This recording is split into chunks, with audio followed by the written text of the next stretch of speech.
Let's look at some properties of definite integrals. Many of these are pretty intuitive. I don't think anything here is going to really shock you, but pictures usually help just so you can be on the lookout for when to use them. The first one, the integral from a to a, is defined to be 0 because you're not accumulating any area if your interval has no width. So we'll define that to be 0. This next one, the integral from a to b, is the opposite of the integral from b to a.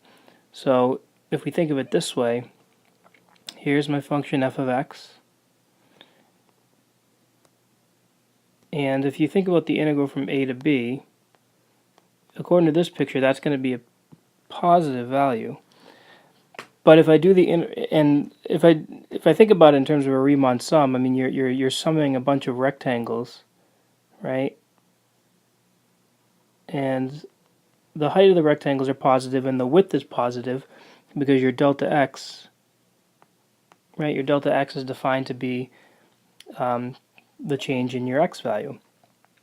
The way to make sense of this integral here, if you decided to integrate backwards, to going from b to a, the height of your rectangles are still positive, but your delta x we need to count as negative because you'd be subtracting a higher x value from a lower x value. So we would think of the delta x being negative, and that would result in negative area. So the bottom line is if you integrate backwards, that's the same as integrating forwards, just with a negative inside to, or a negative outside to accommodate that, to fix that change in sign. This next one just says that constants, so k is a constant, can be factored out of the integral, and that's actually very useful once you get into integrals that you have to evaluate. When you learn the fundamental theorem, it'll be useful to take out constants. So that's a good one to make sure you utilize. The sum and difference of integrals is equal to the sum and difference of the functions that you are integrating. So again, not too surprising, but if you take if you took the integral f of x plus g of x and graphed that and integrated under that curve, that would be the same as integrating from a to b under f of x plus or minus the integral under g of x. I'm not sure I want to do a picture for that one actually. You can almost view it as though the integral sign distributes, even though it's not technically what happens, but as far as using them, that's fine.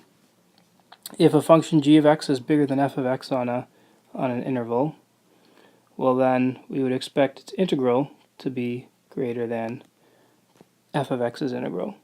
And this picture should tell the whole story, really. Right? If the blue is f of x and the red is g of x, then clearly the integral representing the integral from a to b of f of x is going to be less than the integral from a to b of g of x. Right? It's just going to sum more area. Number 6 is worth considering actually, and just taking a look at carefully. If I allow this to be a and this b in my function f of x, then first of all, notice I have a continuous function on a closed interval, so it has a max and min value by the extreme value theorem, and so all this property is saying is that the minimum value of the function on that interval, if that represents the height of a rectangle, so this is definitely the min on the. We'll just say this is the min.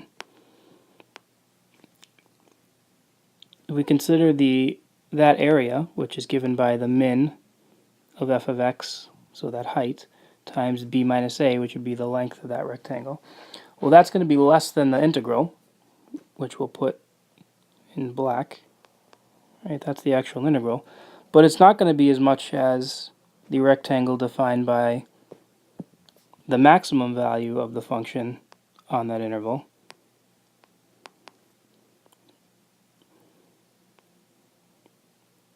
Right, because it's not catching as much area as that rectangle is.